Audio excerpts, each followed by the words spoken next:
Welcome back. You're watching Morning Live, and a big event that's taking place is in Botswana. We go to Kanye now, where former President Thabo Mbeki is addressing people at the funeral service of former President Ketumile Masire. We can proclaim to all humanity that from this small acre of Africa was born a son, Ketumile Masire, whose quality of leadership made us proud to call ourselves African.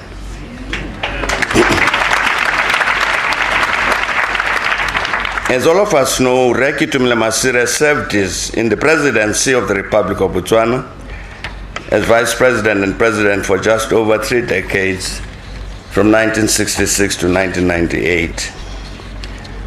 And this was a crucial period for the development of Botswana, and especially the struggle for the liquidation of colonialism and white minority rule in Africa, including in their most stubborn outposts in southern Africa. Masire was therefore present and active at all times.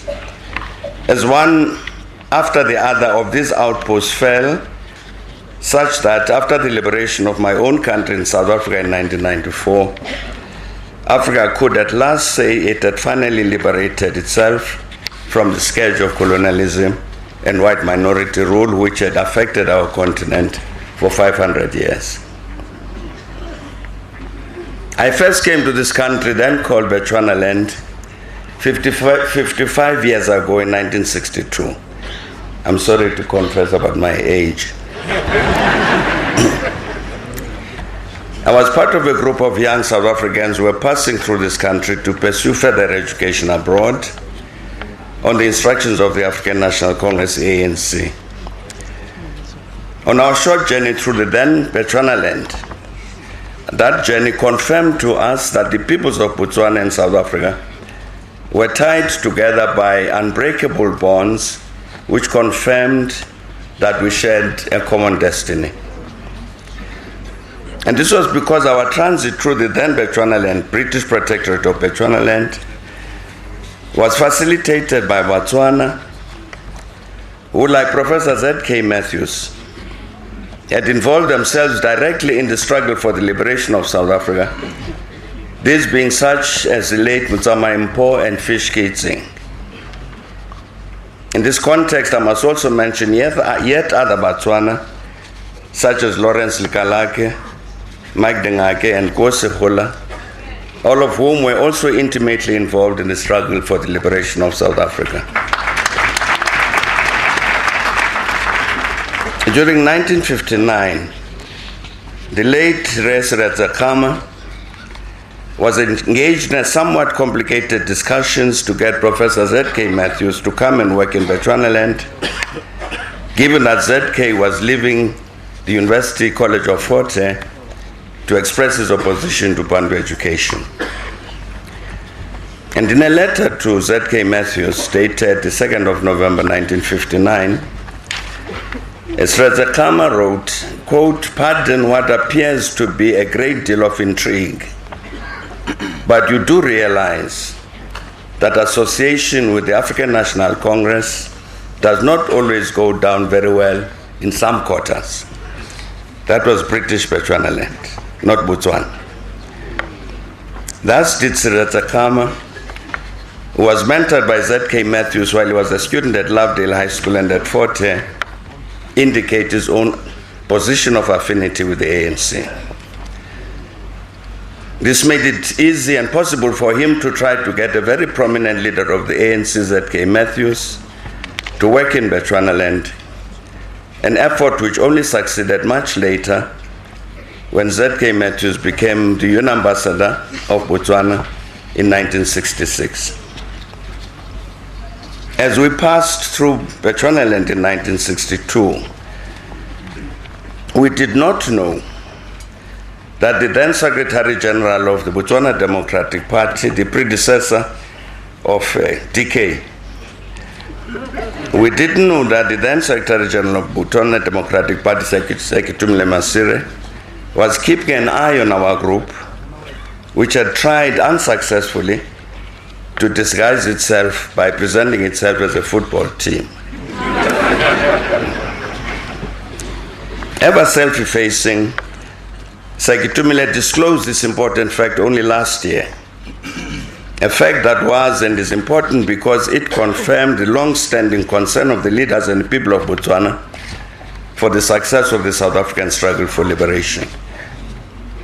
It remains true that the full story about the invaluable contribution of Botswana to the victory of the struggle against apartheid tyranny and the other liberation struggles in our region has not as yet been told.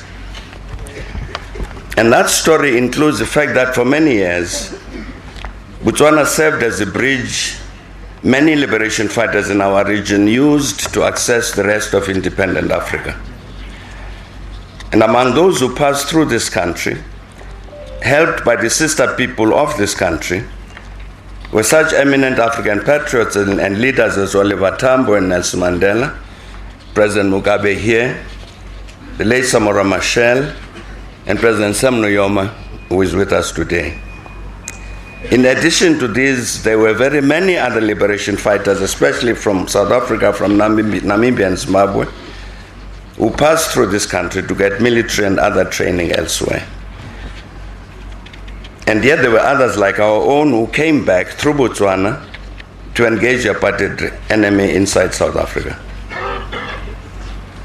And again, others remained in Botswana, maintaining an organized presence which served as an indispensable link in the communication chain which made it possible to wage our various struggles in this region. It was inevitable that the apartheid regime would do its best to make Botswana pay a price for the role it played in the manner I have described. Early in 1974, an outstanding young South African fighter for liberation, Nkgopotse Tiro, was murdered in Gaborone by the apartheid regime through a parcel bomb. And this was a precursor to other criminal violence which the apartheid regime would visit on Botswana, claiming the lives of a number of her citizens who fell side by side with their South African brothers and sisters. Thus, the apartheid forces of repression launched deadly attacks in Gaborone in 1985 and in Mgoditsane in 1986.